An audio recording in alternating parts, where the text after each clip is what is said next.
Hello everyone, this is Jay from Bro Gaming TCG, and today we are on the road to Worlds with another episode here.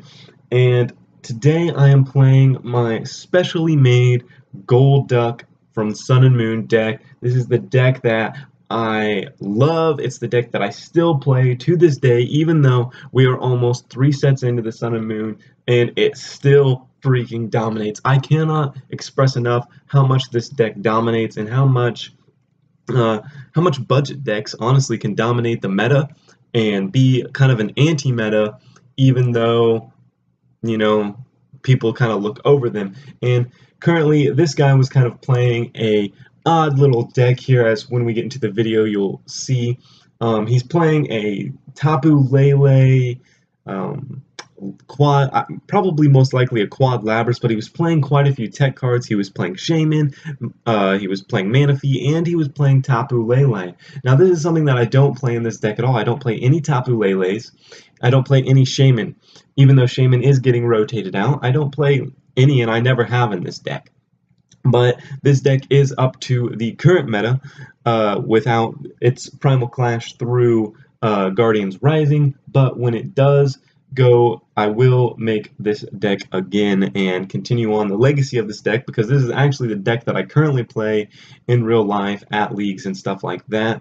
And that's kind of another topic that I wanted to talk in this video, is that Road to Worlds is not only going to be an online series, it is also going to be me going to pre-releases, going to league championships, going to league tournaments. I want to do that, and I might record some of the games that I play there. It's not going to be like a vlog, but it will be me playing actual games. It could possibly also be other people playing games if I just want to include some really cool decks. You might see some deck profiles from leagues here in the future, so definitely leave a like on the video if you guys want to see that, if you guys are enjoying this series. I'd love to say that. Now, let's get into the topic of the actual video here, which is the Golduck deck and why it can dominate so much. So as we see the meta transitioning, we see lower damage outputs. So if you guys don't know, quite a bit of the good cards coming out of Burning Shadows are cards that play well with other cards, that work well together. And you can see Salazzle being a big prominent card that puts burn and poison on cards. You can see quite a few small tech cards that are being used in decks that make decks better. And that's kind of what I want to say about Golduck. Golduck is such a versatile card that it can make specifically one water deck very, very good. And I think that it's going to work really well with Kingdra from Burning Shadows. And it's a deck that I'm going to have to play test, because I don't know if it's going to work well together, because Kingdra alone works very well together. So just by itself, it's a very, very strong deck, and it can output a lot of damage. It can snipe cards on the bench. It can even put damage onto the front card. So possibly Kingdra could be very viable with this deck. You also have that it discards water energy, something that Golduck quite likes. Golduck quite likes to be discard water energy, because it allows Starmie to easily grab that out of the discard pile, like I'm doing right here. Grab 2 out and then use it on his 120 attack. Kingdra can place 90 damage on the bench, kind of work up that bench damage, and then Golduck can come in and wipe it out. And those are the type of decks that I really, really enjoy playing, is these type of decks that build up damage small by small, use item cards and utility cards to their advantage, and really shut down the opponent. And if you guys didn't see, is I had control of this game from the very beginning. And that's something that's so important with decks like Kingdra, decks like Golduck, decks like Garbodor, Espeon, is to maintain control of the game throughout the entire game. Make your opponent really search for those cards that they need. And you can see that right here, is he's playing a Tapu Lele.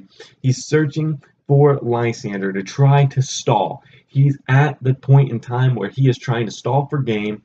He doesn't really have anything, and that's what I know, he doesn't have anything. Him searching Tapu Lele for a Lysander, gives me that he does not have anything. And here is where I really start making my plays, where I really start going all out, where I don't put anything else down. I risk everything and just go for the win. I'm up 4-6. I have two other Golducks I have another Golduck in reserves. I have a Starmie and I have a Staryu.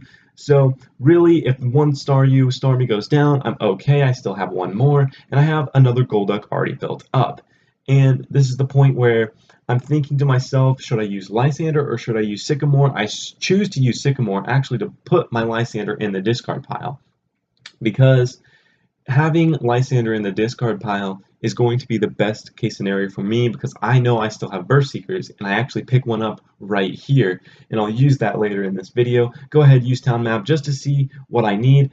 What I needed was that Float Stone to retreat my Starmie, and it would have made this play a lot easier, but I actually still get the play off. I attach one because I still have my Starmie's ability, which is very, very good. I retreat him, throw out Golduck, and basically, you know how it goes from here. Space Beacon, my one energy left in my hand away, grab two, use my attack for 120 damage, and I put down 120 damage on this Tapu Lele. So unfortunately, he was running double colorless in this deck, and I just think that there was no way for her to get that double colorless down. She uses a Pokemon Center Lady here, which probably might have been the best play if that was her only supporter in her hand. This is actually a pretty good play here to back off from Tapu Lele and bring out Lapras. But unfortunately, this Lapras has no energy on it, and that's something that she lacked. She was lacking energy this entire game and could have easily turned the tide if she had enough energy search to power up her Lapras. But unfortunately, she doesn't. Once again, I put that Lysander in the discard pile just for that Verse Seeker play, and I get that Verse Seeker play off, and I'm able to take this knockout on this Tapu Lele, putting me at 2 cards here. And the other thing is he has a Shaman and a Manaphy both on the bench. So all I need is another Lysander, which I still have in my deck, and I have the game won. So he's in a very peculiar position. He puts out the Shaman here, giving me that he did have double colorless energy. He Sky Returns it. A pretty good play, honestly, to get that Shaman off the bench and use him as an extra utility next turn. I didn't have Lysander, but I go in with an Acro Bike and I'm able to get Lysander off the top deck. And unfortunately, that's just sometimes how games goes. That's kind of all I have for you guys today.